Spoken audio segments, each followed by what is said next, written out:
नमस्कार.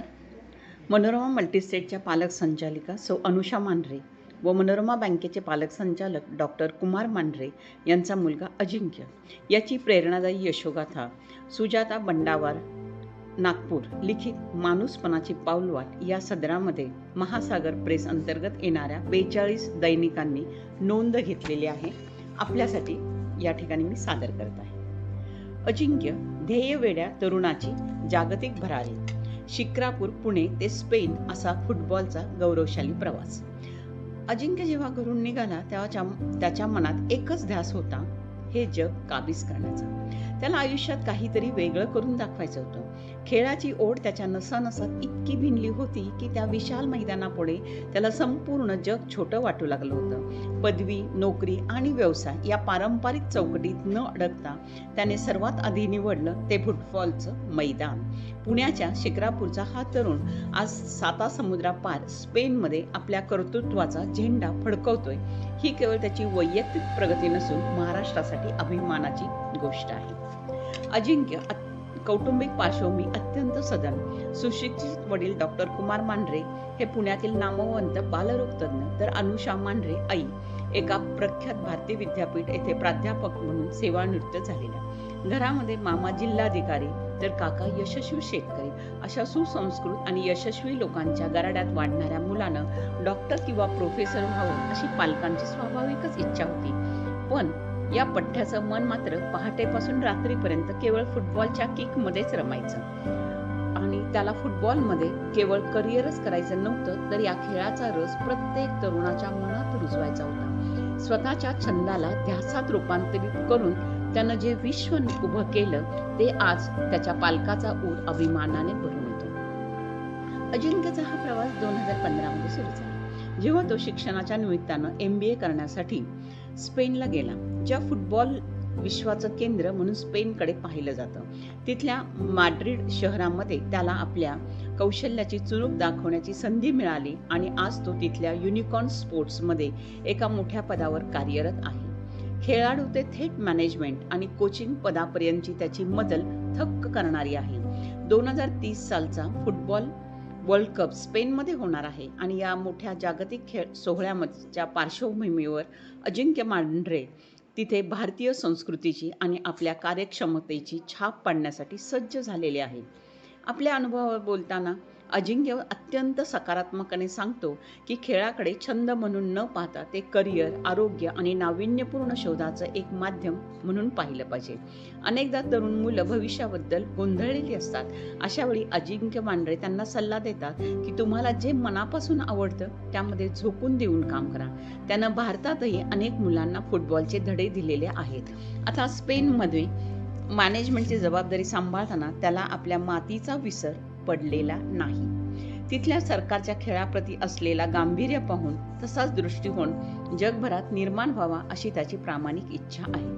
जेव्हा मी आज मॅड्रिडच्या या भव्य फुटबॉल स्टेडियममध्ये उभा राहतो आणि भोवताली हजारो लोकांचा जल्लोष ऐकतो, तेव्हा क्षणार्धात माझं मन हजारो मैल दूर पुण्यातील शिक्रापूरच्या त्या धुळीनं माखलेल्या मैदानावर पोहोचतं.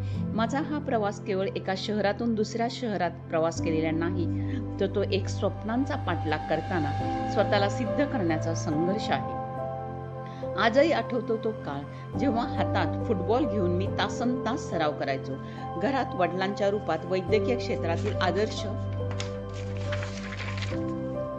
आणि आईच्या रूपात ज्ञानाची शिदोरी होती. एक डॉक्टर म्हणून वडिलांनी मी त्याच्या पावलावर पाऊल टाकावे असं वाटणं स्वाभाविक होतं आणि आईला मी एका मोठ्या पदावर काम करताना पाहायचं होतं. पण अशा सदन आणि उच्च विद्याविभूषित वातावरणात फुटबॉल हे करिअर म्हणून निवडणं म्हणजे प्रवाहाच्या विरुद्ध पोहण्यासारखं होतं.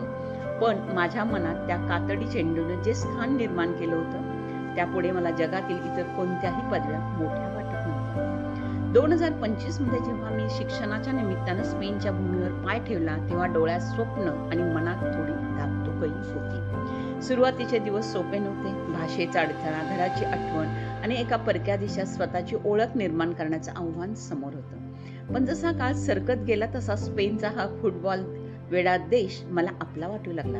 आज जेव्हा मी युनिकॉर्न स्पोर्ट्समध्ये एका जबाबदार पदावर काम करतो, तेव्हा मला जाणीव होते की ज्या जिद्दीने केवळ माझे आयुष्य नाही तर माझ्या पालकांचे मस्तकही अभिमानाने उंच केले आहे. आज जेव्हा माझे बाबा आनंदाने सांगतात की त्यांचा मुलगा स्पेनमध्ये फुटबॉल विश्वात नाव कमावतोय, तेव्हा त्यांच्या आवाजातील तो थरार माझ्यासाठी जागतिक पुरस्कारांपेक्षा सुद्धा मोठा असतो, असे अजिंक्य सांगत होता. तर अजिंक्यच्या आई म्हणाल्या, आज जेव्हा मी मागे वळून पाहते तेव्हा डोळ्यासमोर तो छोटासा अजिंक्य, जो घरातल्या भिंतीवर फुटबॉल मारून आवाज करायचा, तेव्हा मला खूप राग यायचा. मी ओरडायचे, कारण एका आईच्या मनात मुलाच्या भविष्याबद्दल साध्या सुध्या अपेक्षा होत्या. आम्ही दोघेही उच्च शिक्षित, घरात अभ्यासाचं वातावरण, त्यामुळे त्यानं त्याच वाटेवर पुढं जावं असं वाटणं स्वाभाविक होते. मी स्वतः प्रोफेसर होते, त्यामुळे मला वाटायचं की माझ्या मुलानेही ज्ञानाच्या क्षेत्रात नाव कमवावं आणि त्याच्या नसानसात मात्र खेळाचं वेड धावतं होतं. आज जेव्हा जगाच्या नकाशावर जो स्वतःचं स्थान निर्माण करताना दिसतोय, तेव्हा मला माझ्या ओरडण्याचं हसू येतं आणि त्याच्या जिद्दीचं कौतुक वाटतं. एक आई म्हणून मला मुलाला स्वतःपासून हजारो मैल दूर पाठवणं सोपं नसतं.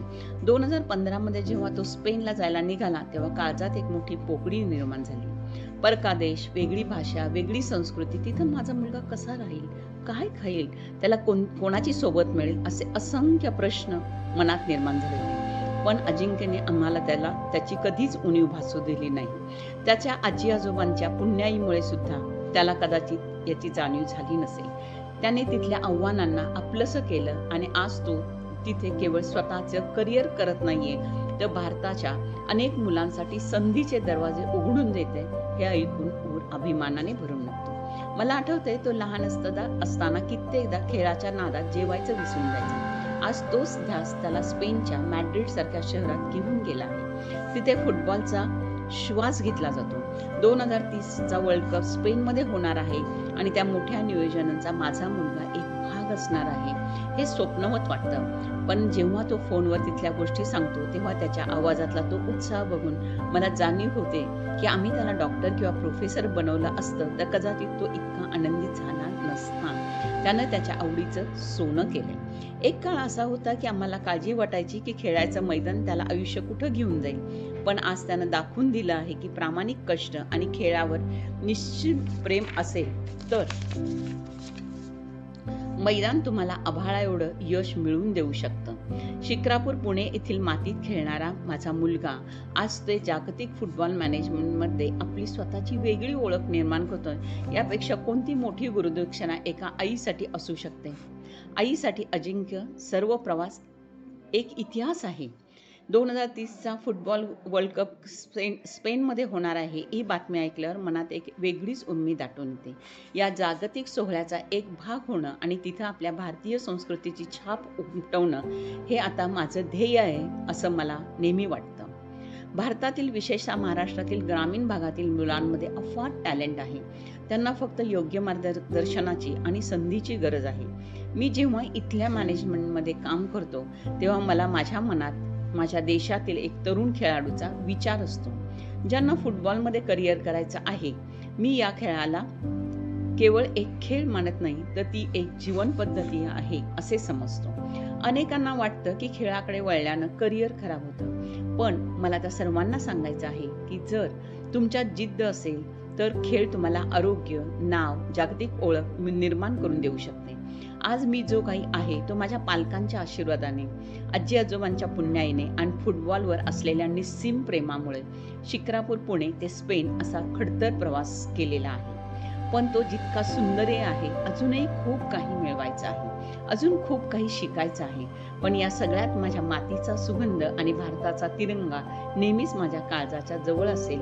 हे जग काबीज करायला निघालो असलो तरी माझी मुलं आजही महाराष्ट्राच्या मातीत रोवलेली आहेत, रुजलेली आहेत. अजिंक्यनं स्वीकारलेलं हे फुटबॉलचं धनुष्य तो समर्थपणे पेलत आहे. त्याची ही धडपड भारतातील या प्रत्येक तरुणासाठी आदर्श आहे, जो आपली स्वप्न पूर्ण करण्यासाठी धडपडतोय. अजिंक्यने जगभरातील सर्व कौशल्य आत्मसात करावी आणि आपल्या देशाला फुटबॉलच्या नकाशावरती गौरवाचं स्थान मिळवून द्यावं, हीच प्रत्येक भारतीयाची भावना आहे, प्रत्येकाच्या मनामनात आहे. त्याच्या या अजिंक्य प्रवासाला आणि भावी वाटचालीला आमच्या मनापासून खूप खूप शुभेच्छा. अजिंक्यचा मनोरमा परिवाराला अभिमान वाटतो. धन्यवाद.